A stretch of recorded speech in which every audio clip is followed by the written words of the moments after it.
Welcome to Mega Nine TV. నా పేరు రహీం. ముందుగా హెడ్లైన్స్ చూద్దాం. రేపు ఉదయం 11 గంటలకు ప్రధాని మోదీ అధ్యక్షతన కేంద్ర కేబినెట్ సమావేశం. రైట్, ఇక డీటెయిల్స్ చూస్తే ఏఈలు జేటీఓల నియామక పత్రాల అందజేతకు ముహూర్తం ఖరారైంది. రేపు సాయంత్రం జలసౌధలో ముఖ్యమంత్రి రేవంత్ రెడ్డి ఎంపికైన వారికి నియామక పత్రాలు అందించనున్నారు. అనంతరం నీటిపారుదల శాఖ అంశాలపై సమీక్ష జరపనున్నారు. వాస్తవానికి ఈ నియామక పత్రాల పంపిణీ గత ఏప్రిల్లోనే చేయాల్సి ఉంది, కానీ వివిధ కారణాలతో వాయిదా పడుతూ వస్తోంది. ఈ అంశంపై ఇటీవలే మాజీ మంత్రి హరీష్ రావు ప్రభుత్వాన్ని విమర్శించి బీజేపీ ఎంపీ రఘునందన్ కీలక వ్యాఖ్యలు చేశారు.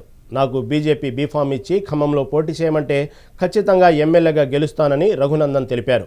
ఖమ్మం జిల్లాలో ఉన్న 3 మంత్రుల్లో ఒకరి నడవడం రాదు, ఒకరికి మాట్లాడడం రాదు, ఇంకొకరికి చూసింది కూడా చదవడం రాదని ఎంపీ ఎద్దేవా చేశారు. అమెరికా వస్తువులపై ప్రతీకార సుంకాలు వేయడానికి భారత్ సిద్ధమైంది. ఇప్పటికే భారత్లో తయారయ్యే ఉక్కుపై అమెరికా సుంకాలు వేస్తుంది. దీంతో కొన్ని అమెరికా వస్తువులపై ప్రతీకార సుంకాలు వేయడానికి భారత్ సిద్ధమైంది. ఈ విషయాన్ని ప్రపంచ వాణిజ్య సంస్థకు భారత్ తెలిపినట్టు సమాచారం. నెల్లూరు జిల్లా వెంకట్రావుపల్లిలో వాటర్ ప్లాంట్ ప్రారంభోత్సవంలో మహిళలు నిరసన తెలిపారు. ప్రారంభోత్సవానికి ఎంపీ వేమిరెడ్డి ప్రభాకర్ రెడ్డి, ఎమ్మెల్యే కాకర్ల సురేష్ హాజరయ్యారు. కాకర్ల సురేష్ అనుచరులు బెల్ట్ షాప్ నడుపుతున్నారని ఆయనను గ్రామ మహిళలు నిలదీశారు. ఒక్కసారిగా మహిళలందరూ ఎమ్మెల్యేని చుట్టుముట్టడంతో పోలీసుల సహాయంతో కార్యక్రమం నుంచి ఎమ్మెల్యే నిష్క్రమించారు.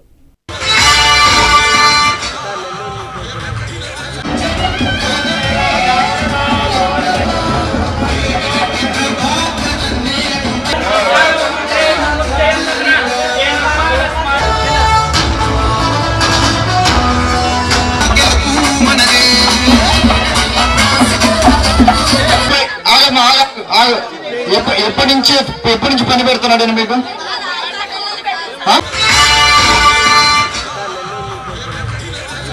ఫీల్డ్ లిస్ట్ పెట్టిన దానికి ఎందుకే ఫీల్డ్ లిస్ట్? అమ్మ నేను వస్తాను, పంచాయతీకి వస్తాను, నేను కూర్చుంటాను. ఒకటే పని పెట్టడం లేదు, 2 బెల్ట్ షాపులు, ఆ 2 సంగతి నేను చూస్తాను.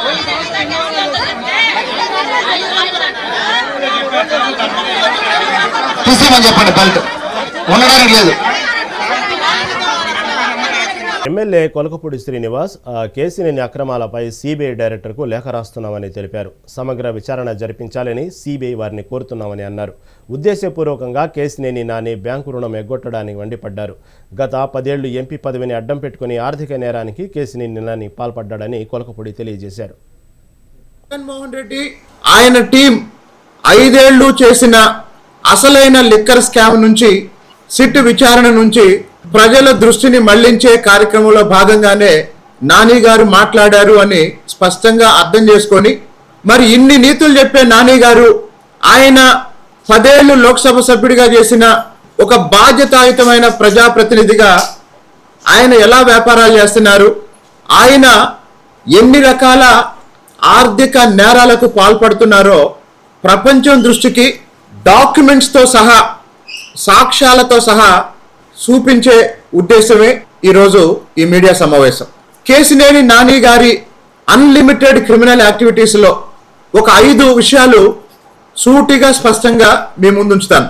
మొదటిది, ఉద్దేశపూర్వకంగా కేసినేని నాని గారు మేనేజింగ్ డైరెక్టర్గా ఉన్న కేసినేని హోటల్స్ ప్రైవేట్ లిమిటెడ్, ఆ కంపెనీ లాభాల్లో నడుస్తుండగా బ్యాంకుకు తెలియకుండా బ్యాంకుని మోసం చేసి ఆ కంపెనీ పేరు మార్చి ఆ కంపెనీ నుండి తాను తన భార్య డైరెక్టర్లుగా తప్పుకొని తన దగ్గర పనిచేసే తాతినేని రాంబాబుని, కాట్రగడ్డ హేమంత్ని, ఇద్దరిని డైరెక్టర్లుగా పెట్టి మొత్తం ఈ వ్యవహారంలో బ్యాంకుకు తెలియకుండానే మరోసారి మళ్ళీ బ్యాంకును మోసం చేసిన విషయం ఇది. వ్యవసాయ శాఖ మంత్రి తుమ్మల నాగేశ్వరరావు సచివాలయంలో ప్రధాన అటవీ సంచాలకులు శ్రీమతి సువర్ణ, అటవీ అభివృద్ధి సంస్థ మేనేజింగ్ డైరెక్టర్ సమీక్షించారు. ఈ సందర్భంగా ఖమ్మం జిల్లా ఎల్డబ్ల్యూ రోడ్ల అభివృద్ధిపై, అలాగే సత్తుపల్లి, కొత్తగూడెంలో అటవీ పార్కుల అభివృద్ధిపై, ఇతర సంబంధిత అంశాలపై చర్చించారు. శాఖల మధ్య సమన్వయం, భవిష్యత్తు ప్రణాళికలు, వేగవంతమైన అమలు అంశాలపై మంత్రి కీలక సూచనలు చేశారు. కాకినాడ జిల్లా పెద్దాపురంలో మంత్రులు అనగాని సత్యప్రసాద్, గొట్టిపాటి రవికుమార్ పర్యటించారు. పలు అభివృద్ధి కార్యక్రమాల్లో మంత్రులు పాల్గొన్నారు. పెద్దాపురంలో ఎంఎస్ఎంఈ ఇండస్ట్రియల్ పార్కును మంత్రి అనగాని ప్రారంభించారు. చంద్రబాబు భవిష్యత్తు తరాల కోసం ఆలోచించే నాయకుడన్న అనగాని తెలిపారు. ఉపాధి కల్పనతో పాటు ఆర్థికంగా రాష్ట్రాన్ని నెంబర్ 1గా నిలిపేందుకు ప్రతి కుటుంబానికి ఒక పారిశ్రామికవేత్త అనే నినాదాన్ని చంద్రబాబు ఇచ్చారని తెలిపారు. మే 13, 2024 అంటే అప్పటికే ప్రజలు డిసైడ్ అయిపోయారు. అప్పటి సైకో పరిపాలన అంతం పలకాల ఒక మంచి కూటమి ప్రభుత్వానికి ఇవ్వాలి అని చెప్పేసి ఆ రోజు చేశారు. ఏదైతే ఈ ప్రభుత్వం జూన్ నెల 12 గౌరవ ముఖ్యమంత్రి గారు మేమందరం కూడా ప్రమాణ స్వీకారం చేసాము. ఆ రోజు నుంచి ఈ రోజు దాకా కూడా అంటే 11 నెలల్లో ఎన్నో అభివృద్ధి కార్యక్రమం అంటే ఈ రాష్ట్రాన్ని ఏదైతే 2047 అగ్రస్థానం తీసుకురాలని చెప్పేసి గౌరవ ముఖ్యమంత్రి గారు ఆలోచన చేస్తూ ఉన్నారో దానికి పునాదిగా ఈరోజు ఎన్నో కార్యక్రమాలు చేస్తామని ఇచ్చిన మాటని కూడా మేము నెరవేర్చుకున్నాం. పెన్షన్తో పాటు ల్యాండ్ టైటిలింగ్ రద్దు అవ్వచ్చు, అన్నా క్యాంటీన్ అవ్వచ్చు, ఉపాధి కల్పన ముఖ్యంగా తీసుకున్నటువంటి పరిస్థితి చూస్తూ ఉన్నాం. ఏదైతే మేము 16,000 మందికి ప్రభుత్వ ఉద్యోగాలది కూడా నోటిఫికేషన్ ఇవ్వడం కూడా జరిగింది. అంటే మొదటి సంవత్సరంలోనే ఇన్ని కార్యక్రమాలు చేసాం. అలాగే దేశ విదేశాల నుంచి కూడా పెట్టుబడిదారులు పెద్ద ఎత్తున గతంలో ఎవరైతే 1924లో పారిపోయారో వాళ్ళందరూ కూడా ఈ రాష్ట్రం వైపు చూసి పెద్ద ఎత్తున ఇక్కడ పెట్టుబడులు పెడతా ఉన్నారు. ఉపాధి కల్పించే దిశగా అంటే రాష్ట్రం సమగ్రంగా అమరావతిని పునర్నిర్మించుకుంటాము. దాదాపుగా 50,000 కోట్లతో మొన్ననే ప్రధాని గారు శంకుస్థాపన చేశారు. ఇదే రోజు లాస్ట్ ఇయర్ మే 13, 2024 అంటే అప్పటికే ప్రజలు డిసైడ్ అయిపోయారు. అప్పటి సైకో పరిపాలన అంతం పలకాల ఒక మంచి కూటమి ప్రభుత్వానికి ఇవ్వాలి అని చెప్పేసి ఆ రోజు చేశారు. ఏదైతే ఈ ప్రభుత్వం జూన్ నెల 12 గౌరవ ముఖ్యమంత్రి గారు మేమందరం కూడా ఏపీ మధ్య కుంభకోణం కేసులో వైఎస్ఆర్సీపీ ఎంపీ మిథున్ రెడ్డికి సుప్రీంకోర్టులో చుక్కెదురైంది. ముందస్తు బెయిల్ కోసం సుప్రీంకోర్టును ఆశ్రయించగా అందుకు హైకోర్టుకు వెళ్లాలని సుప్రీం ధర్మాసనం సూచించింది. గతంలో ఏపీ హైకోర్టు ముందస్తు బెయిల్ నిరాకరిస్తూ ఇచ్చిన తీర్పును సుప్రీంకోర్టు పక్కన పెట్టింది. అప్పటికీ మద్యం కుంభకోణం కేసులో మిథున్ రెడ్డిని నిందితుడిగా చేర్చకపోవడంతో తమకు అరెస్టు చేసే ఉద్దేశం లేదని రాష్ట్ర ప్రభుత్వం చెప్పడంతో హైకోర్టు బెయిల్ పిటిషన్ను కొట్టివేసింది. దీంతో హైకోర్టు తీర్పును సవాలు చేస్తూ మిథున్ రెడ్డి సుప్రీంకోర్టుకు వెళ్లారు.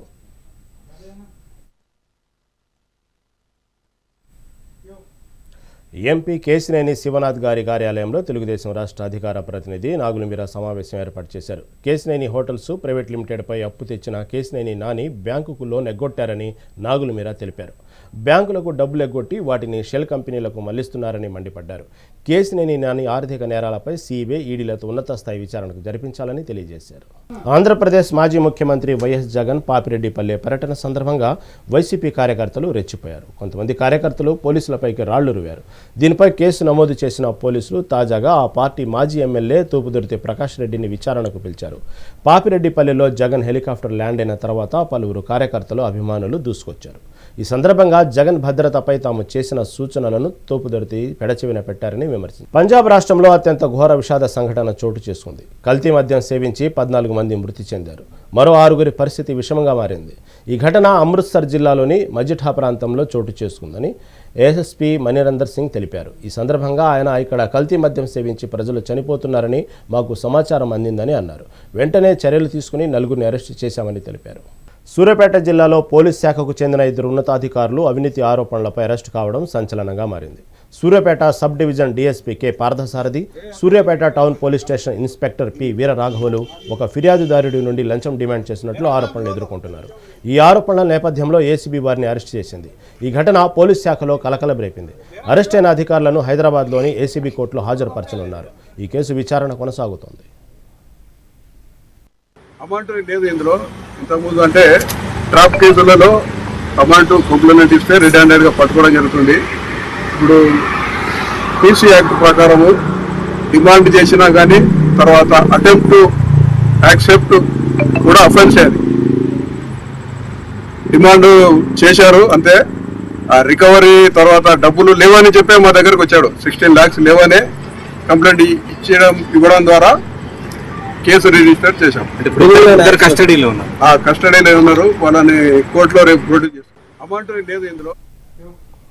నిర్మల్ జిల్లాలో దొంగలు హల్చల్ చేశారు. మస్కాపూర్లో ఒంటరిగా ఉన్న ఇళ్లకు తాళం ఉండటంతో చోరులు బంగారం, వెండి, నగదు ఎత్తుకెళ్లారు. దీంతో బాధితులు పోలీసులకు సమాచారం అందించారు. ఘటనా స్థలానికి చేరుకున్న పోలీసులు కేసు నమోదు చేసి దర్యాప్తు చేపట్టారు.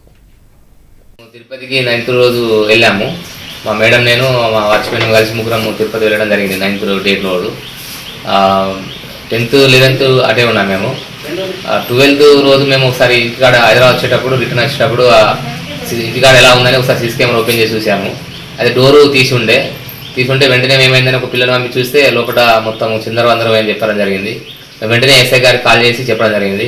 దొంగలు పడ్డారని ఊహించి చెప్పడం జరిగింది. వెంటనే ఎస్ఐ గారు వాళ్ళ మొత్తం టీం వచ్చేసి క్లూస్ టీమ్ తోటి మొత్తం వెరిఫై చేసి పంచనామా చేయడం జరిగింది. ఏమేమి పోయినాయి? మాకు ఒక 3 తులాల బంగారం పోయింది, ఒక 42,000 రూపాయలు, మరియు ఇంకా పైపుల వెండి పోవడం జరిగింది. మొత్తం బీరువాలు పలగొట్టి చిందరవందర చేసి వస్తువులు తీసుకెళ్ళడం జరిగింది. రాత్రి 12:50 ప్రాంతంలో వచ్చారు. ఇవి ఇప్పటి వరకు అప్డేట్స్. చూస్తూనే ఉండండి మెగా 9 టీవీ.